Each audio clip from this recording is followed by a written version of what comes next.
कैसे हैं आप सभी? आई होप अच्छे होंगे, राइट। चलिए, मैं योगिता प्रजापति यूट्यूब चैनल पे आप सभी बच्चों का स्वागत करती हूँ और आज मैं आपके लिए लेके एक्सरसाइज 6.3 का क्वेश्चन नंबर 8। तो करें स्टार्ट, ध्यान से समझिएगा।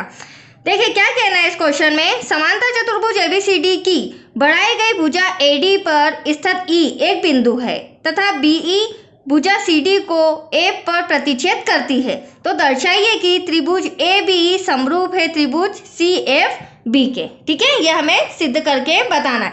तो सबसे इम्पोर्टेंट बात, इस सम के अंदर हमें ड्रॉ नहीं दिया गया है, तो सबसे पहले हमें एक ड्रॉ बनाना होगा। और ड्रॉ के लिए हमें क्या कहा गया है बच्चों?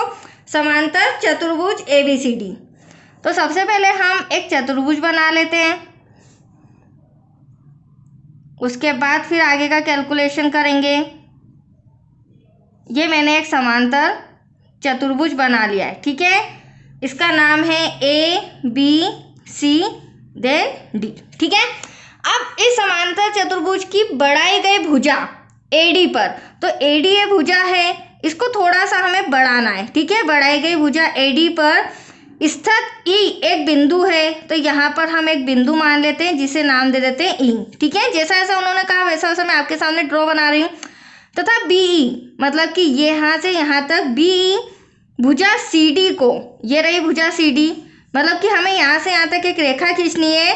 बीई सीडी को ए बिंदु पर प्रतिच्छेद करती है, तो हम क्या करेंगे, यहाँ पर बी से ई तक मैंने एक रेखा खींची और यहाँ पर किस बिंदु को वो प्रतिच्छेद कर रही है?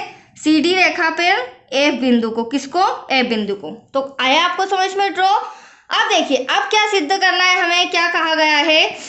दर्शाइए कि त्रिभुज ए बी ई समरूप है त्रिभुज सी एफ बी के, मतलब कि ये वाला त्रिभुज इस त्रिभुज के समरूप हमें बताना है। तो आया आपको समझ में बच्चों?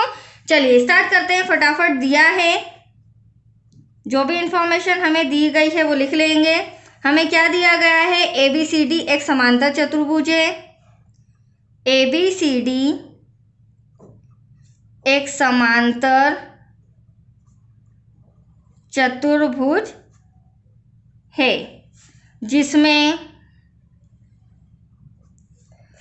जो बीसी रेखा है, आप देख रहे हैं बीसी रेखा, जिसमें बीसी रेखा समानांतर है एडी के, ठीक है। दो रेखाएं आमने सामने वाली समानांतर है, तो हम लिख सकते हैं बीसी समांतर है एडी के। और आप अगर ध्यान से देखें तो एडी के बाद आगे जाते हुए एक बिंदु और है ई, तो हम बीसी को समानांतर ए भी लिख सकते हैं, या बीसी समांतर है एई रेखा पर, ठीक है। ये वाली रेखा इन दोनों रेखाओं के समांतर है, तो ये हमें दिया गया है। अब हमें सिद्ध क्या करना है बच्चों? सिद्ध करना है त्रिभुज ए बी ई समरूप है त्रिभुज बी एफ सी के। यहाँ लिख देते हैं हमें जो सिद्ध करना है, ए बी ई समरूप है त्रिभुज सी एफ बी के। अब देखो, जब भी हमें समरूप वाला सम आता है या सिद्ध करने को कहा जाता है, तो या तो इन दो त्रिभुज में हमें संगत भुजाएं बराबर बतानी होती है या फिर कोण बराबर बताने होते हैं। बट यहाँ तो भुजा का कोई विकल्प नहीं, कोई ऑप्शन ही नहीं है, तो हम क्या बताएंगे? इस समांतर चतुर्भुज में जो दो त्रिभुज दिए गए हैं उसमें हम संगत कोण बराबर बताएंगे, ठीक है।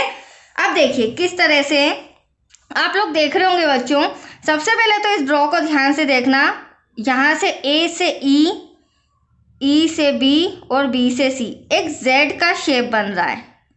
मैंने पहले भी आपको समझाया है, अगर इस तरह का शेप बनता है इसका मतलब यह एकांतर कोण कहलाता है। कौन सा कोण? एकांतर। तो इसका मतलब जो ये ई है वह कोण बी के बराबर है, तो हम कह सकते हैं ए ई बी बराबर है सी बी ई के, ठीक है।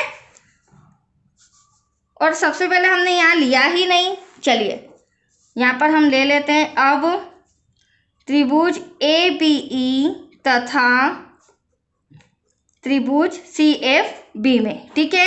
अभी मैंने जस्ट आपको क्या समझाया, जो जेड का शेप है या एकांतर कोण कहलाते हैं। दोनों कोण आमने सामने वाले कॉर्नर वाले बराबर होते हैं, तो हम लिख सकते हैं A E B angle A E B बराबर है एंगल सी बी ई के।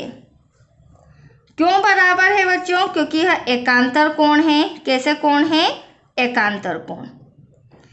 अब देखिए दूसरी चीज ड्रॉ में हम देखते हैं।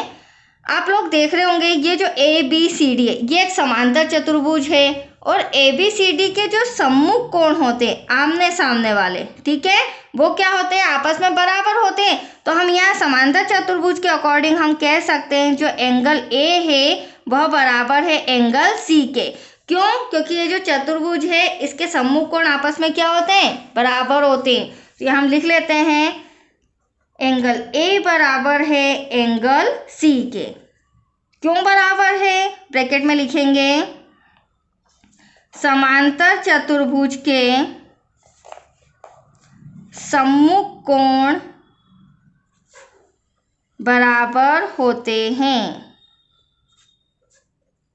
तो आया आपको समझ में?